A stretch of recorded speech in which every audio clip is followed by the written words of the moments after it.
Box horror.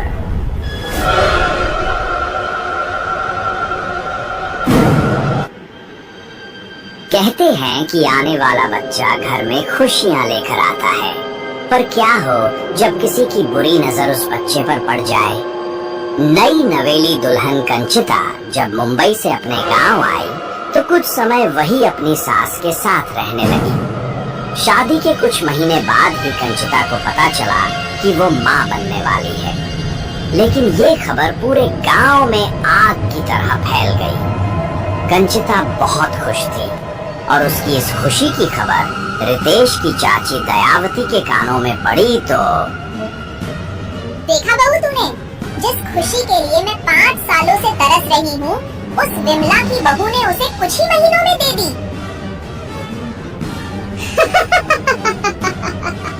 चलो जरा उसकी खुशी में शामिल तो हो आऊं। कंचिता, अरे बेटा, मैंने सुना है तू माँ बनने वाली है। अरे भाई, मैं तो बहुत खुश हूँ। मेरी बहू तो अभी तक ये खुशखबरी सुना ही नहीं पाई है। चलो कोई बात नहीं, तू भी तो मेरी बहू है ना। दयावती के चेहरे पर झूठी खुशी और बनावटी प्रेम था। कंचिता की सास इस बात को अच्छे से जानती थी। कुछ समय बाद रितेश मुंबई से गांव वापस आया और कंचिता को अपने साथ लेकर मुंबई आ गया। और कुछ दिन बाद रितेश की चाची कंचिता से मिलने उसके घर आई।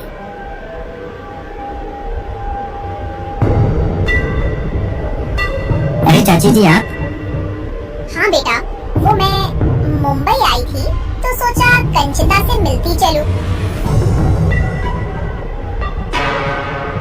ठीक है चाची जी, आप बैठिए, मैं चलता हूँ। ऑफिस के लिए लेट हो रहा हूँ।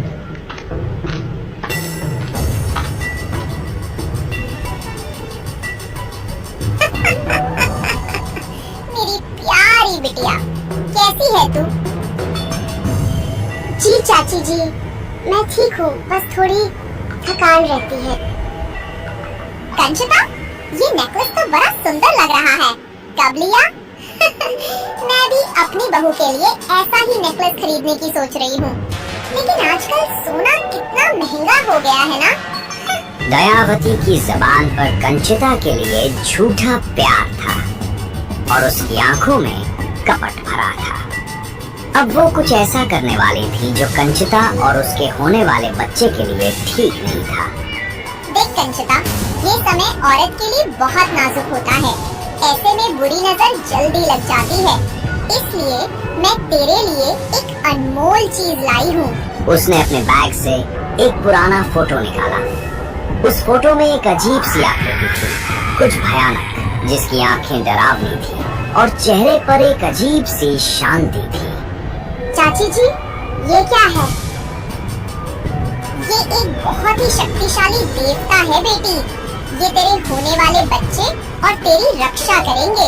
हाँ, बस एक बात याद रखना, इस फोटो को कभी भी घर से बाहर मत निकालना और इसको घर के सबसे शुद्ध कोने में रखना।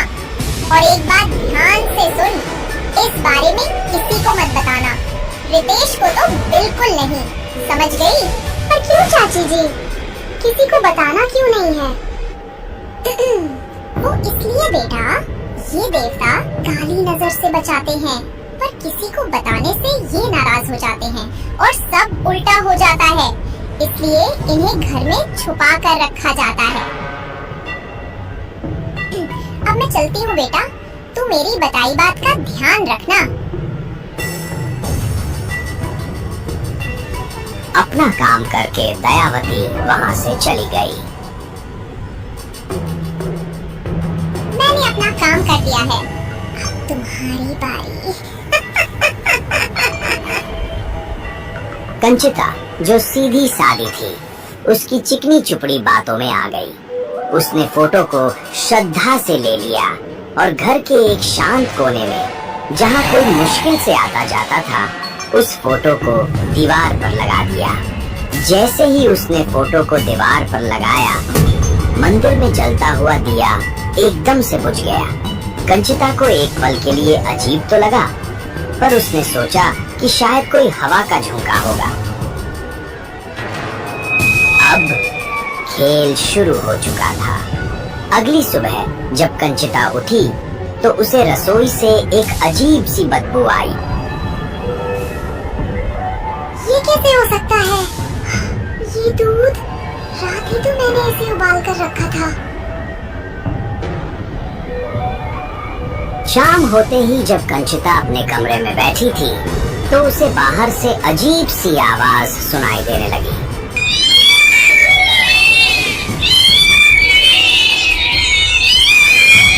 काली बिल्लियां घर के आंगन में इकट्ठा होकर भयानक तरीके से रो रही थी।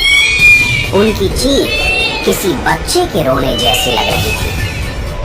कंचिता ने खिड़की से झांका तो उसे कुछ भी दिखाई नहीं दिया, लेकिन बिल्लियों के रोने की आवाज और तेज हो गई, जैसे वो किसी अनिष्ट की सूचना दे रही हो। ऐसा लग रहा है जैसे ये सब बिल्कुल वैसा ही है जैसे मेरे साथ पहले भी हुआ था। कहीं फिर से कुछ। कंचिता डर गई।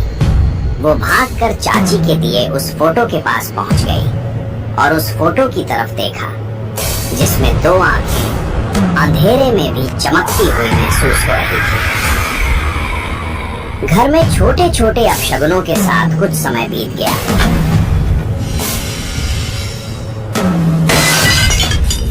पर इत्तेफाक समझकर कंचिता और रितेश उन्हें अनदेखा करते रहे। समय तेजी से बीत रहा था और रितेश का बिजनेस भी तेजी से बढ़ रहा था। एक दिन उसे बिजनेस डील के लिए एक बिजनेस ट्रिप पर जाना था। नहीं रितेश, तुम अभी मत जाओ। मुझे तुम्हारे बिना डर लगता है, खासकर अब जब मैं प्रेग्नेंट हूँ। मेरी प्यारी कंचिता, बस 3 दिन की ही तो बात है। ये डील हमारे बच्चे के फ्यूचर के लिए बहुत जरूरी है। और हाँ, मैंने पड़ोस की रिंकी आंटी से बात कर ली है। वे रोज दिन में 2 बार आकर तुम्हारा हालचाल ले लिया करेंगी और रात को भी तुम उन्हें कभी भी फोन कर सकती हो। वे तुम्हारा बिल्कुल मेरी तरह ही ख्याल रखेंगी। तुम घबराओ मत, डील खत्म होते ही मैं वापस आ जाऊंगा। पर रितेश, तुम इस डील के लिए किसी और को भी तो भेज सकते हो ना? नहीं कंचिता, ये बिजनेस डील मेरे बिना पॉसिबल नहीं है। यूएस के क्लाइंट आए हुए हैं, मुझे ही जाना होगा। तुम अपना ख्याल रखना और ज्यादा काम मत करना। वैसे मैं सोच रहा हूँ एक काम वाली रख लेते हैं, तुम्हारी मदद हो जाएगी। और हाँ, याद रखना कि। हाँ रितेश, मुझे पता है, गीले बालों में बाहर नहीं जाना है। अपने साथ हमेशा नेल कटर या चाकू रखना है और परफ्यूम लगाकर बाहर नहीं जाना। सब पता है मुझे, कितनी बार तो बता चुके हो। ठीक है ठीक है। माँ कहती है इन सब बातों का प्रेगनेंसी में खास ख्याल रखना चाहिए। रितेश ने पड़ोस की रिंकी आंटी को कंचिता की जिम्मेदारी सौंपकर उदास मन से विदाई ली। जैसे ही रितेश घर से निकला और रास्ते पर थोड़ी दूरी पर पहुंचा, उसे एक बूढ़ी औरत मिली। उसका चेहरा झुर्रियों से भरा था और आंखें अजीब सी किसी रहस्य से भरी थी। बेटा कहाँ जा रहा है? मत जा, घर में तेरा अनमोल खजाना है, उसे छोड़कर मत जा। आज कुछ होने वाला है, लौट जा, उसे अकेला मत छोड़, लौट जा। कौन हो माई? तुम सामने से हटो। ये कैसी अजीब सी बातें कर रही हो? मुझे जरूरी काम से जाना है। मत जा बेटा, अंधेरा गहरा रहा है। जो घर में आया है वो शुभ नहीं है, लौट जा। उस बूढ़ी ने रितेश की ओर एक लंबी और डरावनी उंगली से इशारा किया और रितेश को एक अजीब सी ठंडक महसूस हुई। लेकिन वो अपनी बिजनेस ट्रिप को लेकर बहुत चिंतित था। उसने बूढ़ी की बातों को एक अंधविश्वास समझकर अनदेखा कर दिया और अपनी कार को तेजी से आगे बढ़ा दिया। लेकिन बुढ़िया की आंखें उसे तब तक घूरती रही जब तक वो उसकी नजरों से ओझल ना हो गया। उसी रात ठीक 11 बजे जब चारों ओर अंधेरा और सन्नाटा छा गया तो कंचिता के दरवाजे पर एक हल्की सी दस्तक हुई। कंचिता ने सहमे हुए स्वर में पूछा, कौन है? कौन है? दरवाजे के पीछे से एक कर्कश आवाज आई, बेटी, आमी सोरला, रितेश ने हमको तुम्हारे पास भेजा है।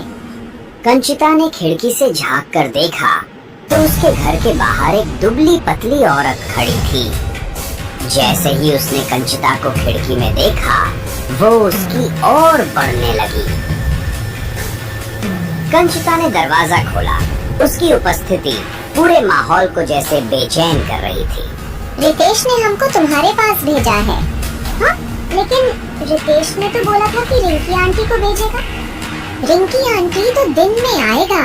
हाँ, हम तो रात का पहरेदार। रितेश बोला कि हम तुम्हारा ख्याल रखें, हमको अंदर आने दो। पर है कौन? अरे हम तुम्हारा काम वाली, मतलब तुम्हारा केयरटेकर। हम तुम्हारा अच्छे से ख्याल रखेगा। तुम पेट से है ना?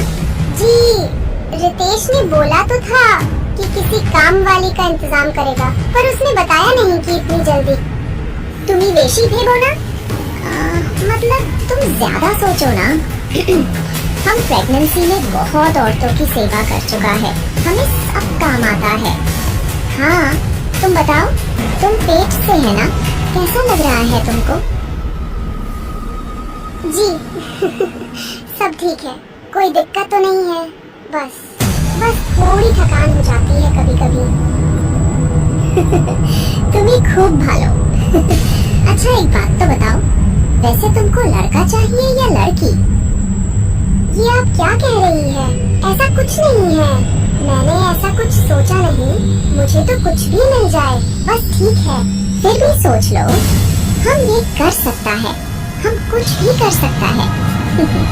हाँ, हम तुम्हारे लिए एक उपाय करेगा जिससे तुम्हें लड़का ही होगा। बोलो, मांगता है? नहीं, मुझे कोई उपाय नहीं करवाना। अच्छा, तो अपने बच्चे को स्वस्थ रखना चाहता है ना? हम उसका भी उपाय करता है। वो रितेश ने बोला था कि तुम अपना शादी का जोड़ा हमको दे दो। हम तुम्हारे और तुम्हारे बच्चे के लिए एक पूजा करेगा जिससे तुम्हारे बच्चे को किसी का काली नजर नहीं लगेगा। हाँ, शादी का जोड़ा? हाँ, जहाँ सबसे पवित्र होवे वही आमार चाय। ये तुम्हारे अच्छे के लिए है, बच्चे को काली बुरी शक्तियों से बचाएगा। तुम जाओ, जल्दी लेकर आओ। ठीक है, मैं लाती हूँ। कंचिता को कुछ अजीब लगा, पर रितेश ने बोला है ऐसा जानकर वो जोड़ा देने के लिए तैयार हो गई।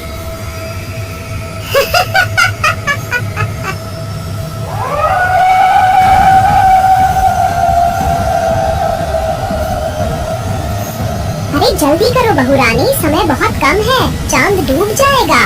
हाँ, कंचिता ने अपनी शादी का लाल जोड़ा लाकर उस औरत को दे दिया। उसने कंचिता के हाथों से उसका वो लाल जोड़ा झपट कर ले लिया और बोली, खूब भालो, अब तुम सो जाओ बहुरानी। आमी बाहर बोशे, मतलब हम यही है, बाहर ही, तुम्हार सपनों की रक्षा के लिए। सपने? हाँ, सपने। कभी कभी खराब सपने भी आते हैं ऐसी हालत में, पर तुम चिंता करो ना, हम हैं इधर, तुम सो जाओ। कंचिता बड़े उलझे हुए मन से अपने कमरे में सोने चली गई।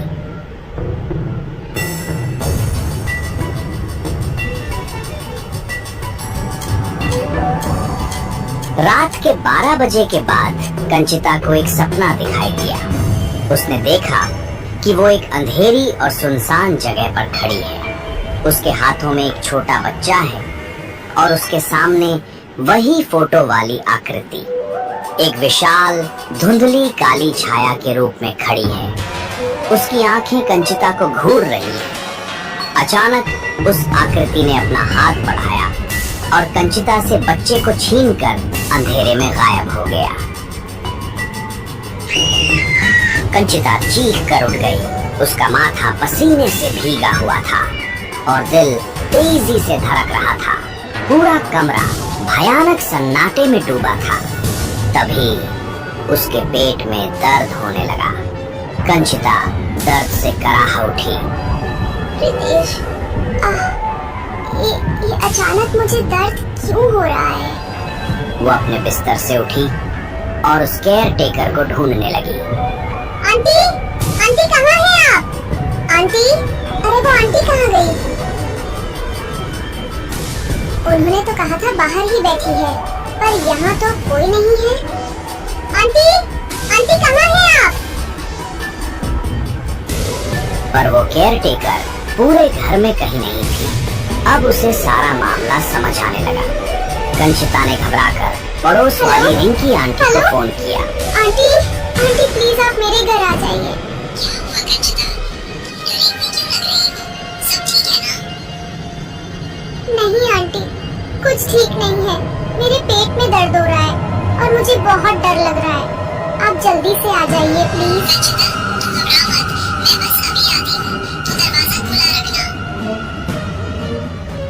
रिंकी आंटी भागते हुए कुछ ही मिनटों में कंचिता के पास पहुंच गई।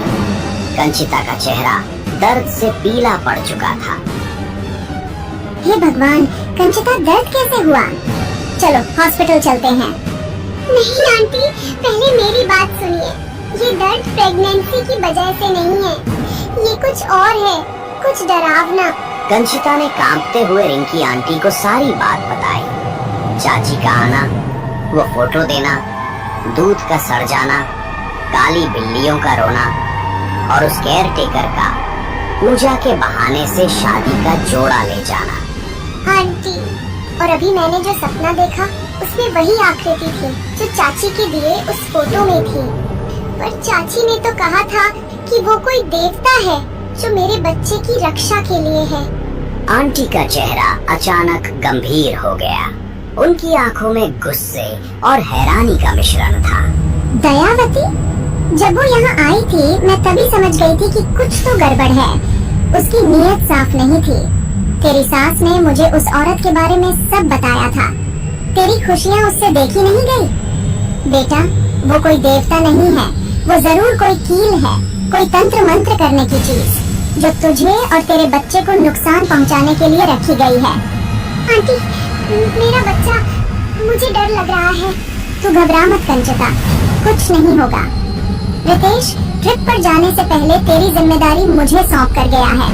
देख, मुझे पता है तंत्र मंत्र की चीज जब तक घर के अंदर होती है उनका असर बना रहता है। तू एक काम कर, रितेश को फोन लगा और पूछ कि उसने किसी केयर टेकर को भेजा है क्या। आंटी, मैंने फोन किया था लेकिन फोन बंद आ रहा था। शायद अभी तक रितेश फ्लाइट में ही होंगे ना। कोई बात नहीं, मैं सब समझ गई हूँ। मुझे वो फोटो दिखा जो रितेश की चाची ने दिया था। रिंकी आंटी उस कोने की ओर बढ़ी जहाँ कंचिता ने उस भयानक आकृति वाले फोटो को लगाया था। वो तस्वीर अभी भी वही दीवार पर लगी थी। उन्होंने जैसे ही वो तस्वीर दीवार से हटाई, कंचिता को असहनीय दर्द फिर से महसूस हुआ। लेकिन वे रुकी नहीं। उन्होंने उस तस्वीर को लिया और घर से बाहर की तरफ दौड़ी। कंचिता, तू यहीं रुक, यहाँ से हिलना मत। मैं इसे घर से बाहर फेंकती हूँ। उन्होंने उस तस्वीर को जमीन पर फेंक दिया और उसमें आग लगा दी। जैसे ही वो तस्वीर जलने लगी, कंचिता के पेट का दर्द गायब हो गया। आंटी, मेरा दर्द अब ठीक हो गया है। अब नहीं है। मैंने कहा था ना, ये सब उस दयावती का किया धरा है। वो फोटो तेरे गर्भ पर एक बंधन था, एक जिन का साया। और वो केयरटेकर, वो भी उस दयावती की भेजी हुई कोई तांत्रिक औरत थी जिसने तेरे शादी के पवित्र जोड़े से कोई काली क्रिया की होगी। आंटी, अब क्या होगा जब रितेश की चाची को पता चलेगा? तो नहीं ये सब अंधेरे का खेल है। अब जब वो चीज घर से बाहर है तो असर खत्म हो गया है। मैं रितेश के आने का इंतजार नहीं करूंगी। मैं अभी तेरी सास को फोन करके सब बताती हूँ। वे गांव से किसी पंडित को भेजकर पूजा करवा देंगी, जिससे घर की शुद्ध हो जाएगी। लेकिन हाँ, तुझे सतर्क रहना होगा। कंचिता ने राहत की सांस ली, लेकिन अभी खतरा टला नहीं था। कंचिता का लाल जोड़ा उस औरत के पास था। उस रात कंचिता और रिंकी आंटी ने बैठकर अगली सुबह की योजना बनाई। कंचिता ने संकल्प लिया कि वो अपने बच्चे को किसी की भी काली नजर नहीं लगने देगी। रितेश के बिजनेस ट्रिप से लौटने का इंतजार अब और भी मुश्किल हो गया था, क्योंकि उसे पता था कि उसके नए जीवन पर एक काला साया डालने की कोशिश की गई है।